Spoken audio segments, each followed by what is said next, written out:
I first want to congratulate Mark Dagnall, one of the great young coaches in all of professional sports, and his team. The way this season started and everything, they may have had those buses painted up back in December. So they'll have a great parade. They have great fans.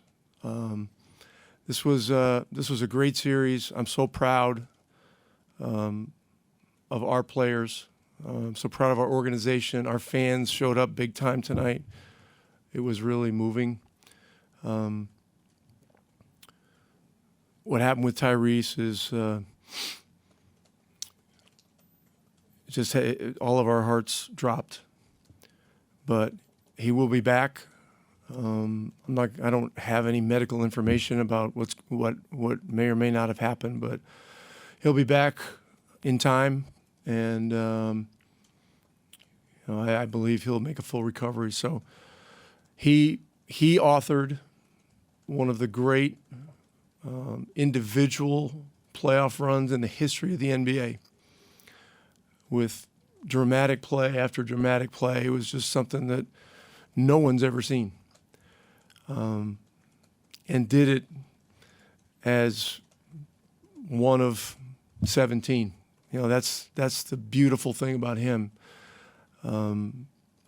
As great a player as he is, it's always a team thing, and so our hearts go out to him. But so proud of everyone, and so questions. First question over. Rick Jamal Collier from ESPN. Tyrese, we saw him greeting teammates on crutches after he was cheering from the locker room. I'm not talking about his injury. I'm not giving you. I have no idea. I haven't heard anything about a diagnosis or anything. At halftime, did he say anything to the team and the way you guys kept? He was in the locker room, and he was very much a part of a group that believed that they could do this. Nembhard hit the shot at the end of the first half to give us a 1-point lead, and then we needed to come out of the locker room and be better in the first 5 minutes of the third quarter. We just weren't. I don't have the whole sequence of events, but they made some great plays, and we got off to a slow start, and that quarter was the killer. And then, to me, the fourth quarter and the effort that our guys poured into the fourth quarter to win the quarter by 1 point was epic, and it was symbolic of what this team stands for, what basketball in Indiana stands for, and that there was no surrender. It was just it was all defiant fight to the end. And so I told these guys coming into this that there's no feel-good scenario when you get to the finals and are unable to get it done.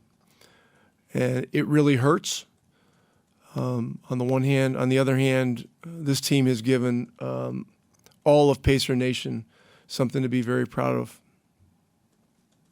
Rick, you touched a little bit there about how much the team was able to fight in the fourth quarter, specifically the first half after seeing Tyrese go down.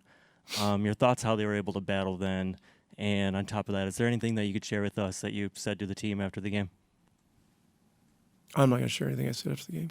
Just a tremendous amount of gratitude for the character, the skill, how together they were, how hard they've continued to fight no matter what. I mean, you don't author comebacks like this team did really over the course of the entire season without just an indomitable competitive spirit to fight together. And that's what they were, and that's what they did. Second row.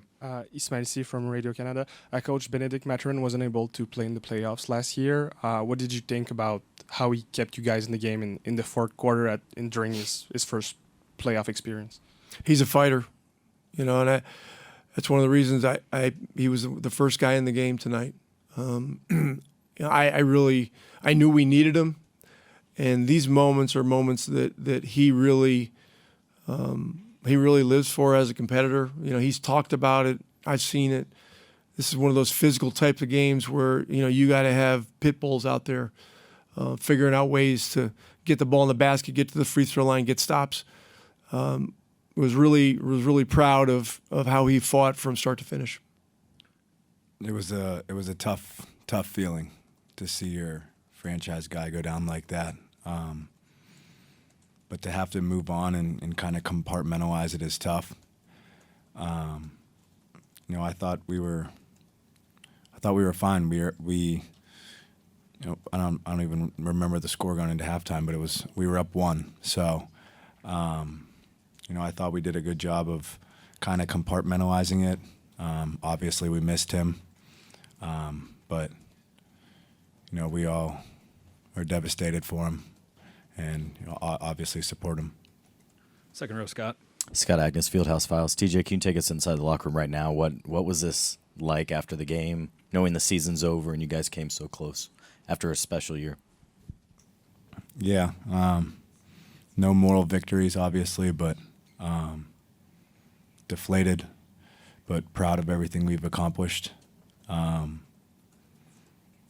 know, there's no award for second place, obviously, so everyone's upset, but you know, hats off to OKC. They were the better team today.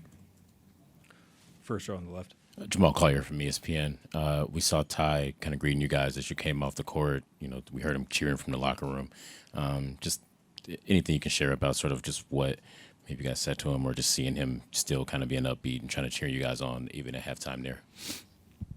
I mean, that's just who Ty is. To go down like that and be selfless and just continuing to cheer for us, and even though he can't play, I think that just speaks volumes to who Tyrese Halliburton is. One of the greatest human beings I've come in contact with, great teammate. Obviously hurting for him, but that's just who he is. Second row, TA. TJ, you mentioned compartmentalization. That's what professional athletes do. They compartmentalize all the time. I can't imagine, though, that it was easy or even you were even able to do that in this situation, given the magnitude of both the game and the injury. Yeah, I mean, when it happened, I think a lot of us were shaken up. And like you said, that's kind of part of the job, but it's hard to do when you see your guy go down like that and have to move on right away and finish the game, especially when it's that early. So, you know, we came back at halftime and we were all giving him a hug and telling him we support him and we'll continue to support him throughout his rehab process. Last row. TJ, what you guys have been able to do this season has inspired an entire city, and I know the fan support has meant so much to you guys. What message do you have to the fans after the season? They're absolutely incredible. Just want to apologize for coming up short. We wouldn't be in this position without them. They've willed us to a lot of wins, and it's an honor and a pleasure to play in front of them. Tim Reynolds. Tim Reynolds, AP. TJ, I apologize if this was asked earlier, but the cameras got the image of Tyrese outside the locker room greeting a bunch of you guys, you included. What's it say about him that he stayed? He could have gone to the airport already. He could have gone whatever to the hotel. And what did you just take away from that little moment that you two shared? It doesn't surprise me at all. That's who he is as a person, teammate. Puts his ego aside constantly. And he could have been in the locker room feeling sorry for himself after something like that happened. But he wasn't. He was up greeting us. You know, a lot of us were hurting from the loss, and he was up there consoling us. That's who Tyrese Halliburton is. He's just the greatest, man. Last question, middle row. I guess just, what's it like to try to change how you're going to attack a team like that on the fly? I mean, you guys have had to deal with injuries in mid-game a lot of times this season, but to try to do it in Game 7 against this defense, just what was that challenge like? What do you think you did well, and what was tough in that sort of? I think up until they went on their run, we were moving the ball, taking care of it, and I didn't take care of it so well, obviously. Their pressure can really get to you, but I was just trying to be aggressive and, had some uncharacteristic turnovers, but that happens. And just proud of the fight. We fought to the end, and but credit OKC. They're just really good. Yeah, it was tough. Well, obviously, just off the bat, just wishing him well. I mean, it was just hope for the best. But I'm just, I'm proud of that kid. He went through so much during the year. A lot of criticism. It's just, it's a lot, for a young kid to go through, and like,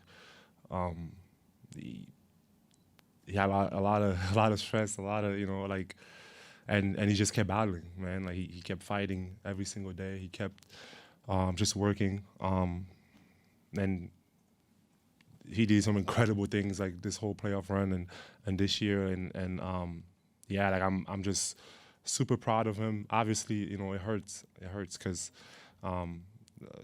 we couldn't get it done, and I wanted it so bad for him, and just because I know that he gave us everything, everything he had, and it just hurts that he he couldn't see it through with us, but just incredibly proud of him and everything he's accomplished, and I know there's more coming, and yeah, it's just a tough situation, but we all behind him. I mean, he was in the locker room, like talking to everyone, and just how selfless he is, like he's going through some tough times, and he looked out for us, and he wanted to be there for us, and it just shows his character and who he is as a player, and it's one of the big reasons I'm here, and he made it kind of super fun for me to be here.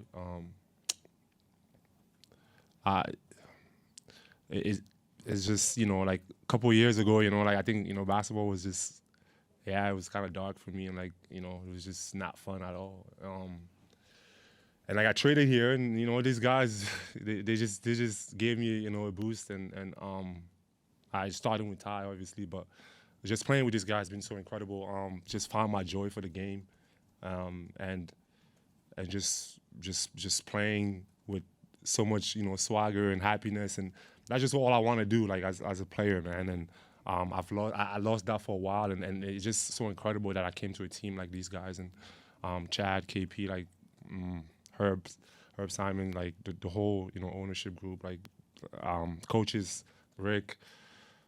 Like, yeah, I didn't think like, this was possible, just because of the situation that I was in, and just to see how amazing we did this year, and all the things that we accomplished. It's obviously there's no more victory because we want to win, and we thought, like we did, a lot to put ourselves in a position to win, and obviously it sucks, and we didn't do that. But I'm super proud of everyone, and I know I'm not even answering your question, but it's just, I really do love these guys, and I'm super appreciative of the opportunity to be here, and kind of gave me my like that joy for the game again, and I'm just super grateful for that. Second row middle. Chris Whitlick, CBS4. I know you were touching on how personal this season was for you. Do you realize how special it was and what it meant to the state of Indiana, and really to the whole NBA? I think you had a lot of folks on board with being the underdog and being able to get this deep into the NBA Finals. Yeah. I mean, I think we did it the right way, man. That's something that I can proudly say. There's no shortcuts. We've said all year, like, we're not a sexy team. We're not a team that everyone wants to watch. And for a while, Indy was just like, hey, like nobody cares, and we made people care, and that's something to be proud of. And I hope, the fans, I just want to say, like, so incredible. Like, the support all year has been amazing. Just to see how the city, was so alive. and we feel blessed that we were the people that gave him that. We sorry, like we wanted to do it, for Indy. We wanted more than anything, and just for the city, for the state, just because they deserve it. Like these guys sleep, breathe basketball, and it was refreshing for me, like to be in that environment and to see how much basketball means to a group of people, and yeah, I'm super grateful, man, and I hope you guys can see that we fought hard and we're sorry, like we couldn't get it done, but we'll continue to fight. Last row on the right.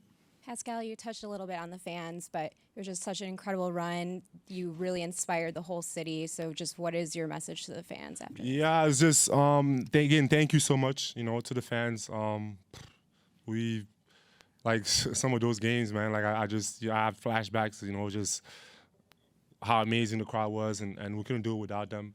And every time we were out there and, the game felt like, it was getting away. We kept just battling because we wanted to make Indiana proud. We wanted to make our fans proud, and we tried our best. But at the end of the day, you win some, you lose some, and we just got to be strong and keep going. And I told everyone, like, I love every single one of these guys, and I wouldn't do it with anybody else. And I'm just. I'm super proud, so proud of the team, and it's hard to look forward in the future, after you lose like this. But yeah, I'm super proud of my team, and again, I wouldn't go to battle with anybody else. First row on the left. Yeah, Hardik from China and Pacers.com. You just mentioned you played wide variety of basketball. I want to tell you that the entire China was amazed by how you guys put together. They've become your fans and Pacers fans. Nobody watched Pacers before. They now starting to watch the Pacers.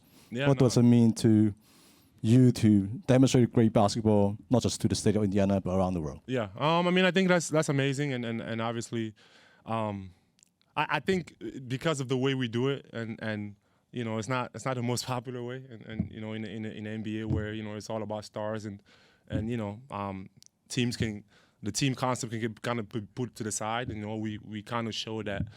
You can be a team, and go out there and fight and everyone play together and you have an opportunity to win. Obviously, we didn't do it, we didn't finish it, and again, it's no more victory. But